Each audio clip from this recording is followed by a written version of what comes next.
Morning, everybody. How you doing? Welcome back to the Spurs Talk Show. I'm Sean Butler. Bugsy Malone is just there. I'm back here again. Good to see you.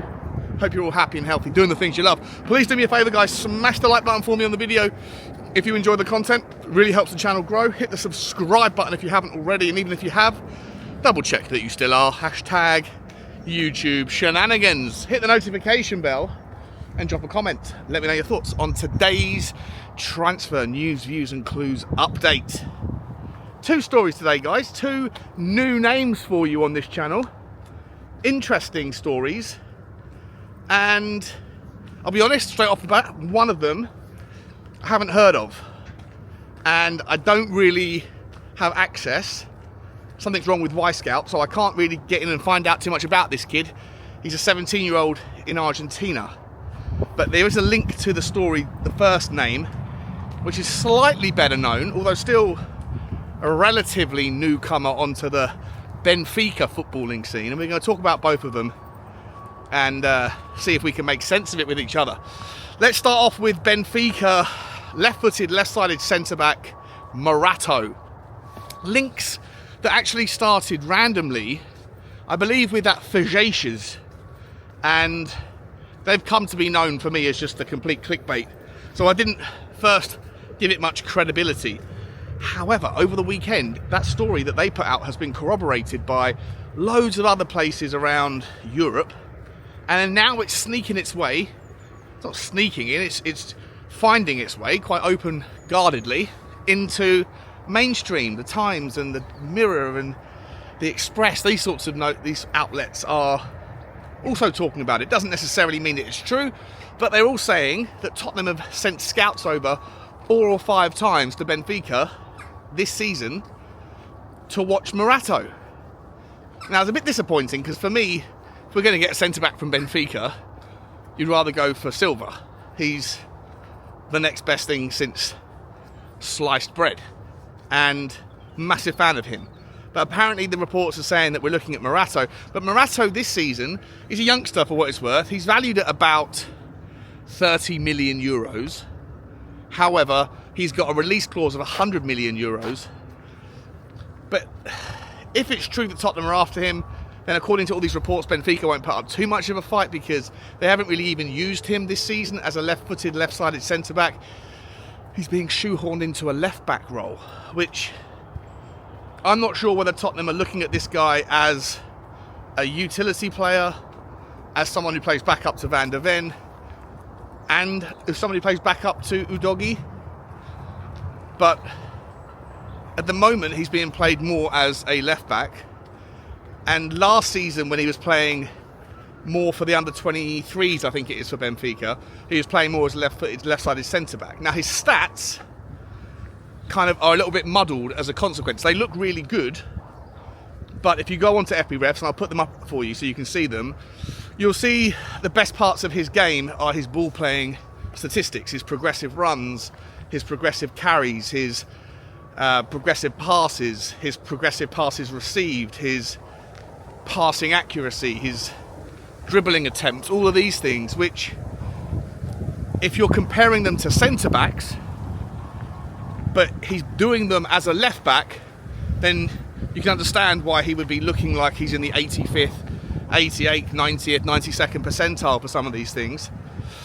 Because obviously the role of a left back is more often going to be used in that kind of role. It's like comparing Udogie to Mickey Van der Ven for all the things that Udogie needs to do, but none of the things that Van der Ven needs to do.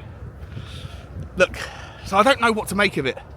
His highlight reel, his low light reel, his everything reel on Y-Scout shows me a player who is strong, tall, powerful, kind of built like a soldier, but he's not blessed with massive pace. I'd give him like a 7 out of 10 for pace. I'd give him like a 6.5 for acceleration. I'd give him like a 7 for agility. Like, I'd give him steady, good, but not amazing at the physical things that you're looking for in our system. One of the takeaways I will say, though, is that when he does play, when you go back a little bit more and you see him playing as a centre-back, and you see him do more of the tackling, he doesn't get off his feet very often. He doesn't need to. He seems to be able to time the runs anticipation maybe stats are impressive, or just spatial awareness. I'm not sure what sort of category you put it in, but his ability to get into the right place where you don't need to come off your feet, but to win the ball back is very impressive. I haven't actually seen him tackle a slide tackle once. And so that's, a little bit inconsistent with our current centre-back options, which isn't necessarily a bad thing. I think it's a good thing. What did Maldini say? If a defender's come off his feet, he's already made a mistake or whatever. So, I don't know. Listen, for me, I don't know enough about the guy, and I think the stats are a little bit kind of muddled, because they're half of the year he's played as a left back, and the other half last year he played at a lower level as a centre back, and he's being compared to centre backs across the top 5 leagues. Do I think he's a good player? Sure, he looks like a really good player. Do I think he's £30 million worth or euros worth of player? Well, not at the moment. Not that I've seen anything from him that really kind of gets piquing my interest. However, much like with a lot of these players we're looking at the moment, if we're going after young, unproven but highly talented players, then you have to see something in the guy that you can see you can develop. And I'm not a scout, so I'm not necessarily sort of talented in that department as much as I would like to be. Something to work on in the future. Can I see potential there? For sure. But 30 million quid, I make the same argument I make about people like Evan Ferguson. 100 million pounds for Evan Ferguson. You're paying for perfection. It has to be right. He has to absolutely smash it in order for it to be worthwhile. There's no ability for him to not be perfect and still find value for money. And I think for this sort of player, from what I've seen, I'm not sure if there's 30 million euros worth of value there just yet. But he's very highly rated, and we've obviously been over there 4 or 5 times for a reason, if the story's true. Now, moving over to the second story of the day, and this is a guy whose name is Prestioni, I believe. I'm going to write it down. My biro's rubbing off my hand. Prestioni, I think it's Prestioni. He plays for Vélez Sarsfield, Argentinian, 17-year-old, central midfielder, attacking midfielder / winger, who's played 25 times for his team in Argentina this season. Remember, their season starts different sort of times to ours. Very highly rated. Tottenham Hotspur are looking to bring him over, according to reports, as are Benfica, funnily enough, which is where these two stories might merge rather. I've tried to look him up. Can't find anything really of note. Seen a few little clips on YouTube, and yeah, he looks really cool. He looks like he's a driving player, very creative. But again, the standard, I have no idea how to measure him, to benchmark him against what we're looking for, and also why Scout's down today, so I can't look into him with too much detail. But in any event, the story that's been presented is one that suggests that whilst Tottenham are over there sending scouts over, so are Benfica. Benfica want to bring him in. And obviously the South American link, even though Tottenham now have access to buying talent direct from South America, as we've done with Vélez,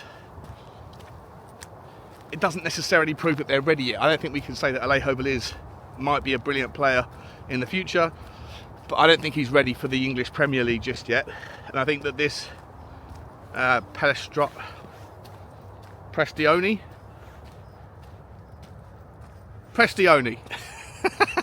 I'm not sure. I think that's how you say his name. I'm not sure if he's ready either. I don't think he will be. And he's got a £10 million buyout clause. So not a lot of money.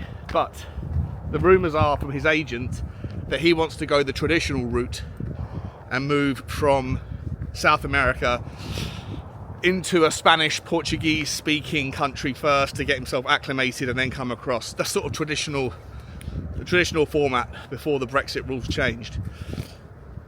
And if that's the case, then maybe, just maybe, Tottenham are using the relationship there to be able to say to Benfica, we won't stand in your way with this fella from Argentina.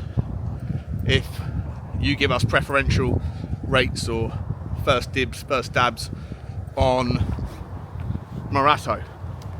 Even though they're different players, you can understand the kind of opportunity there. So I'm not sure if I'm putting two and two together. Massively speculative statement there, but yeah, the 2 links for the day, guys. Not a lot else to go through. Other places are going through the same old names again. Mark Gahey, Dragusin, Lloyd Kelly. It's all the same names, but these 2 I thought were new and they're interesting, but I don't expect much to happen. I'd be surprised if Tottenham were to pay 30 million euros for this Morata. I'm surprised he's got a 100 million euro release clause, because I haven't really seen much to get too excited about. And he's being shoehorned out of position at the moment anyway. So we shall find out. I haven't looked at him in detail enough, and maybe I'm wrong. Maybe he is the next great defender and someone that can come in and be a rock at our heart of our team for the next 10 years. Let me know your thoughts. If you've seen either of them, both of them, in more detail, please let me know your thoughts on the guys. I'll see you on the next one. Like, subscribe and comment. And as always, bye-bye.